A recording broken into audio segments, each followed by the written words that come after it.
There's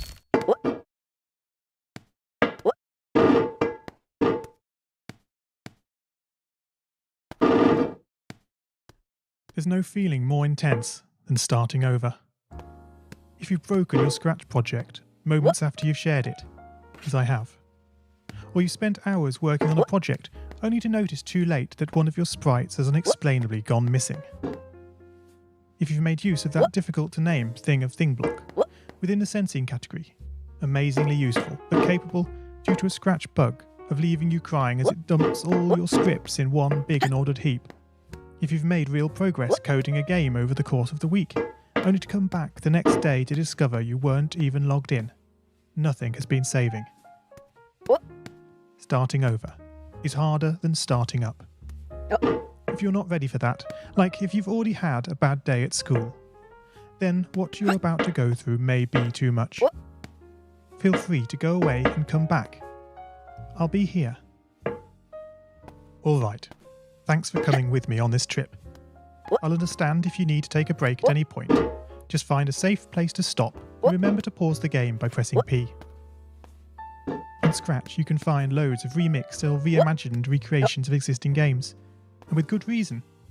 George Bernard Shaw said, "Imitation is not just the sincerest form of flattery, it's the sincerest form of learning."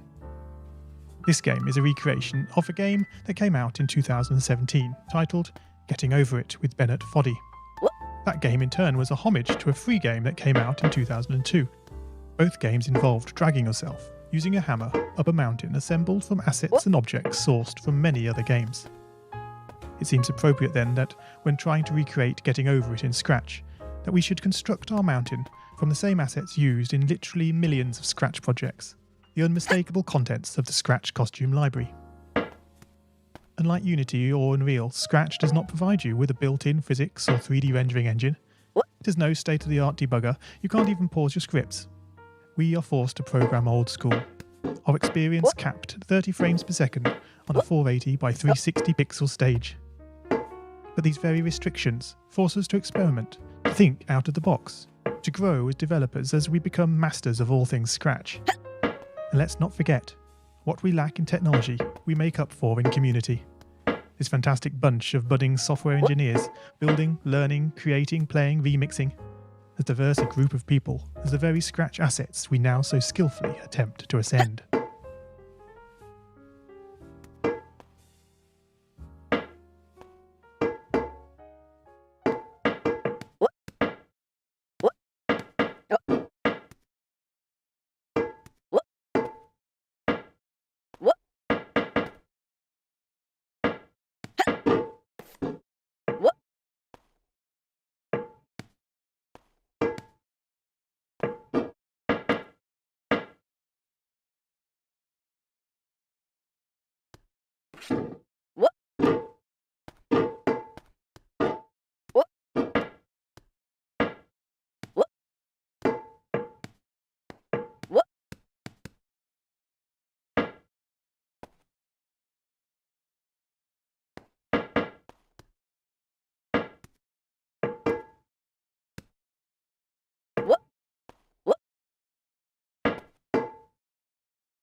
The act of climbing, in the digital world or in the real world, has certain essential properties that give the game its flavour.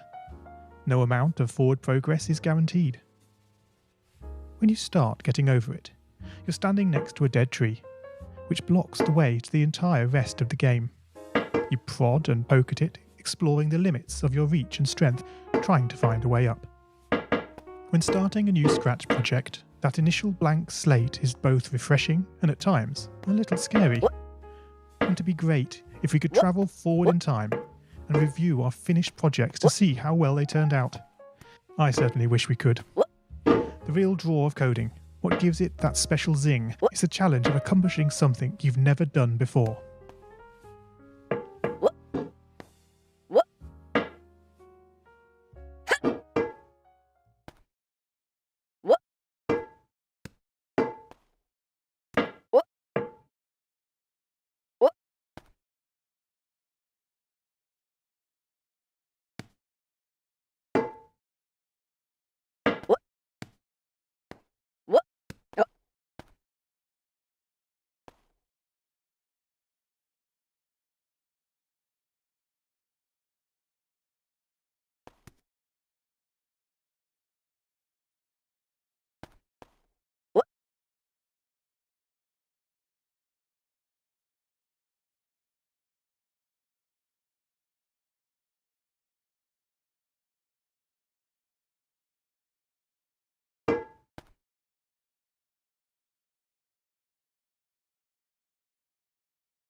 At this point, you don't want to fall into the trap of rushing into creating loads of content, designing all the levels, the player costumes, all the easier stuff that can be perfected later. No, before all that, you need to prod and poke that tree. That is, understanding the coding difficulties you're expecting to face and try out any ideas to solve them. You may not be able to time travel, but at least this way you can get a good idea of how well your project is likely to go, and potentially save yourself a lot of time.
Oh man, you lost a lot of progress.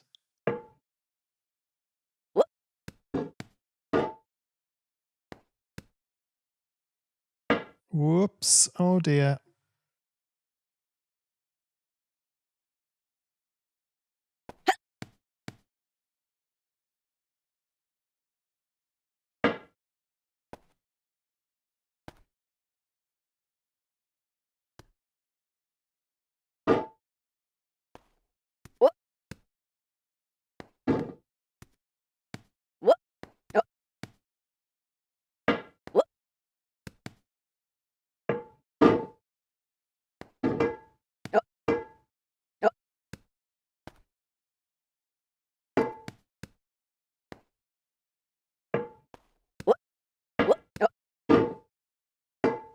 Oh no, not again.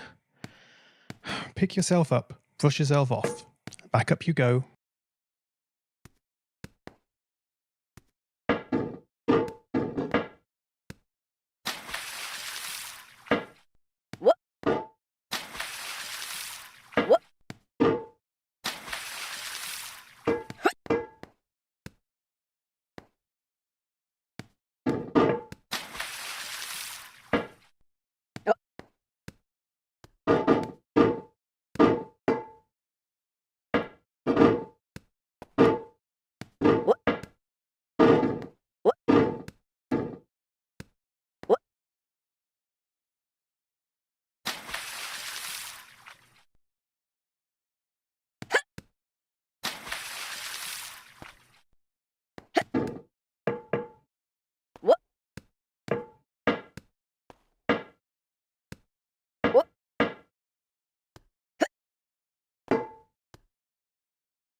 Gosh, here we are again.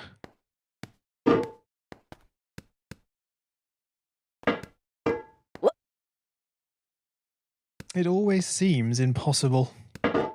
Until, that is, it's done.